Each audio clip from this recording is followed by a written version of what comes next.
എന്റെ അമ്മയ്ക്കും അച്ഛനും ഇത്ര നോക്കിയിട്ട് ഷുഗർ കുറയുന്നില്ല. അതിന് എന്തെങ്കിലും ഒരു പോംവഴി പറഞ്ഞു. മരുന്നൊക്കെ കറക്റ്റ് ആയിട്ട് കഴിക്കുന്നുണ്ട്, കുറയണമെന്നില്ല. അപ്പൊ എന്തെങ്കിലും ഒരു പോംവഴി ഉണ്ടോ? നിന്റെ അച്ഛനമ്മന്റെ ഷുഗർ ഞാൻ കുറച്ചു തരാം. പക്ഷെ ഞാൻ പറയുന്ന രീതിയിൽ ചെറിയ ചെറിയ ഭക്ഷണത്തിൽ മാറ്റങ്ങളൊക്കെ വരുത്തണം. നാളെ തന്നെ നീ പോയി എന്തായാലും അച്ഛൻ്റെയും അമ്മയുടെ ഷുഗർ ചെക്ക് ചെയ്തോ. എന്നിട്ട് ഈ മാറ്റങ്ങളൊക്കെ വരുത്തിയിട്ട് ഒരു 15 ദിവസം കഴിഞ്ഞിട്ട് വീണ്ടും ഒന്ന് ചെക്ക് ചെയ്ത് നോക്കണം. എന്തായാലും നീ ഒരു ചലഞ്ച് പോലെ ഇത് ചെയ്യാം, ഉറപ്പായിട്ടും കുറയും. അത് പറഞ്ഞതാ. ഓക്കെ, അപ്പൊ നാളെ മുതൽ നമുക്ക് ഭക്ഷണത്തിൽ ചെറിയ ചേഞ്ചസുകൾ വരുത്താം. അപ്പൊ രാവിലെ നമ്മൾ ദോശ, ഇഡ്ഡലി, പുട്ട്, അരിയുടെ സാധനങ്ങളായിരിക്കും കഴിക്കുക. അതൊന്ന് മാറ്റിയിട്ട് ചെറുപയർ ദോശ, അല്ലെങ്കിൽ നമ്മുടെ ഗ്രീൻ ഗ്രാമിന്റെ ദോശ, അല്ലെങ്കിൽ മില്ലറ്റ്സ് എടുക്കുമ്പോൾ നമ്മൾ പ്രത്യേകിച്ച് ശ്രദ്ധിക്കണം. നമുക്ക് കാർബ് കുറഞ്ഞ മില്ലറ്റ്, അതായത് ഈ വരക്, ചാമ, അങ്ങനെയുള്ള സാധനങ്ങൾ കഴിക്കാനായിട്ട് നോക്കുക. അതാണ് രാവിലെ. 2 കഴിച്ചിട്ട് വിശപ്പ് അങ്ങോട്ട് കുറയുന്നില്ല എന്ന് തോന്നുകയാണെങ്കിൽ ഒരു മുട്ട പുഴുങ്ങിയത് വേണമെങ്കിൽ എക്സ്ട്രാ കഴിക്കാം. നോർമലി ദോശന്റെ കൂടെ ചമ്മന്തിയോ ചട്നിയോ എങ്ങനെയാന്ന് വെച്ചാൽ അത് കൂട്ടി കഴിക്കുക. പിന്നെ ഒരു 11 മണിയാകുമ്പോൾ നമ്മൾ എന്തെങ്കിലും ഒരു സാലഡ് കഴിക്കണം. ഇത് നിർബന്ധമാണ്, ഒരിക്കലും നമ്മൾ സ്കിപ്പ് ചെയ്യാൻ പാടില്ല. കാരണം നമ്മൾ രാവിലെ ഒരു 8 മണിക്ക് ബ്രേക്ക്ഫാസ്റ്റ് കഴിക്കുകയാണെങ്കിൽ പിന്നെ 1 o'clock ആകുമ്പോൾ ചോറ് കഴിക്കുന്നവരാണെങ്കിൽ ഇത്രയും ഗ്യാപ്പ് വരുമ്പോൾ പെട്ടെന്ന് വിശപ്പ് കൂടും. പ്രത്യേകിച്ച് ഡയബറ്റിക് പേഷ്യൻസിന്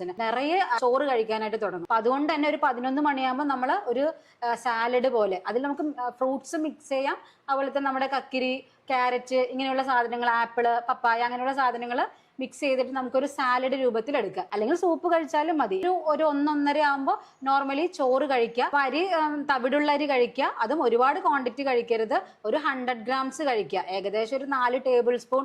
അല്ലെങ്കിൽ പെട്ടെന്ന് മാറ്റാൻ ബുദ്ധിമുട്ടാണെങ്കിൽ നമ്മൾ ആദ്യം കഴിക്കുന്നതിന്റെ പകുതി കഴിച്ച് പയ്യെ പയ്യെ കുറച്ച് കൊണ്ടുവന്നാലും മതി. പക്ഷെ വൈറ്റ് റൈസ് കഴിക്കരുത്, തവിടുള്ള അരി കഴിക്കുക. അപ്പൊ അതിന്റെ കൂടെ തന്നെ നിങ്ങൾക്ക് ഇറച്ചിയോ മീനോ മുട്ടയൊക്കെ വേണമെങ്കിൽ നോൺ വെജ് കഴിക്കാം. പക്ഷെ വറുത്തത് പൊരിച്ചത് കഴിക്കണം.